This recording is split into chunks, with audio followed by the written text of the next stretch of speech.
Dr. Peterson, what professional advice would you give someone currently working in HR other than get out?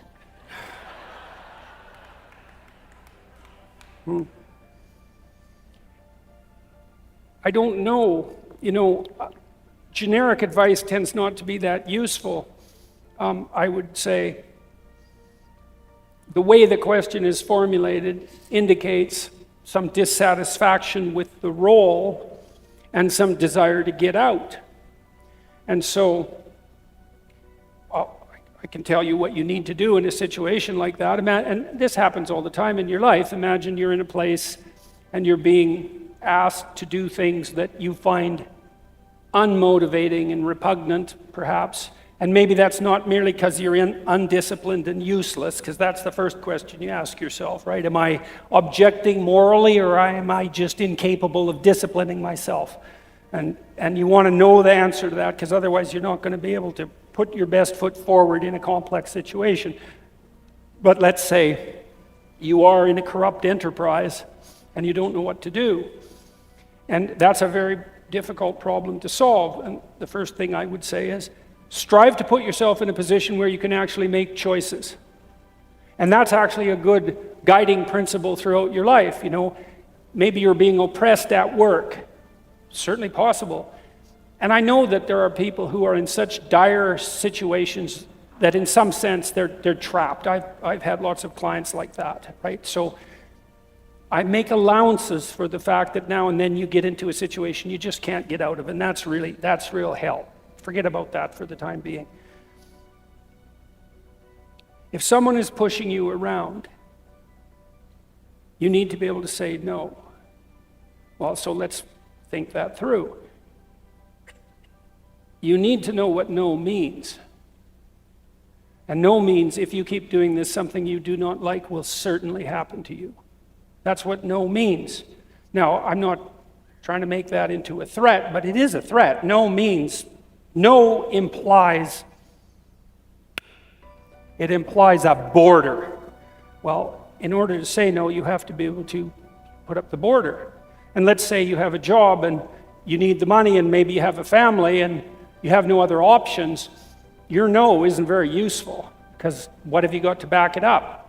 And maybe you think, well, I'll stand on moral principles and I'll quit my job. Well, great, but what are you going to do for money, and how about your family? Right? That's a big problem.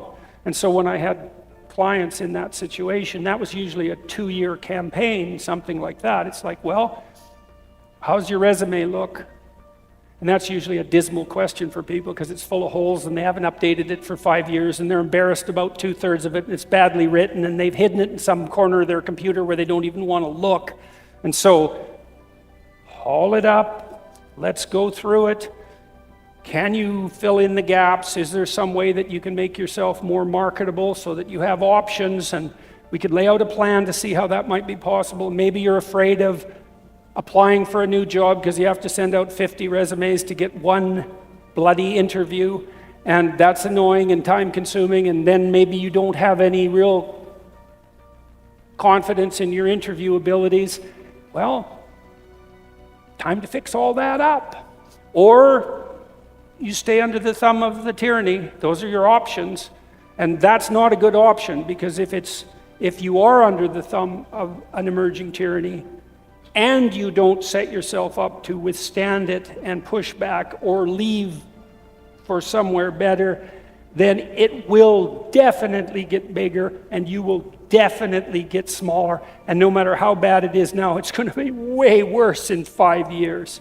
And that's also really useful to think through, because imagine you have to do something like make a lateral shift in your job, and that's not nothing.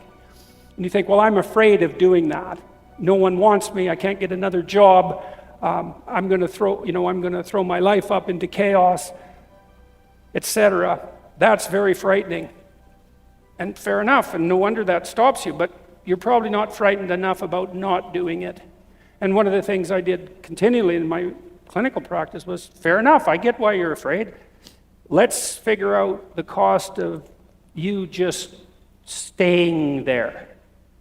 Because things change and they degenerate, right? And so That's frightening, but let's think about who you're going to be in 5 years, right? You're 10 times as bitter, and you're in an even worse situation economically. You absolutely hate your job, and now instead of one manager who's ideologically corrupt and tyrannical, you have 5, and all the good people have left your company. It's like, well, how afraid are you of that? Well, then once you have that, this is a really useful thing to do, period. You know, when you're trying to deal with your stupidities and your ignorance and your malevolence, you think, well, should I do something about this? That's hard. What if I just let it play out? And then you need a fantasy that goes along with that, you know, so you take all your bad habits and your failure to aim at the mark, and you think, all right, I'm going to wander down that road diligently. What does it look like in 5 years? And that's hell, man.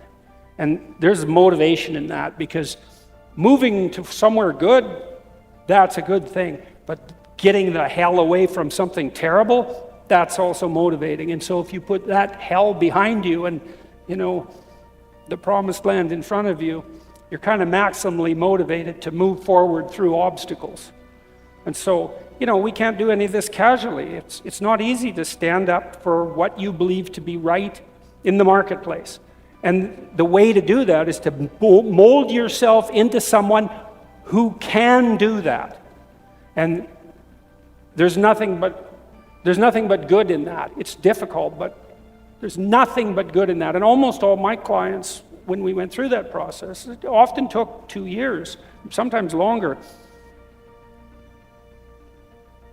The invariable outcome was that not invariable. There was a time or two it didn't work exactly that well. Most of the time, people went on to far better jobs at far better salaries in a much more motivating position, and were better for themselves and for their family. But it takes work, you know, like it's not just a matter of a casual objection. It's not good enough. It's not sophisticated enough.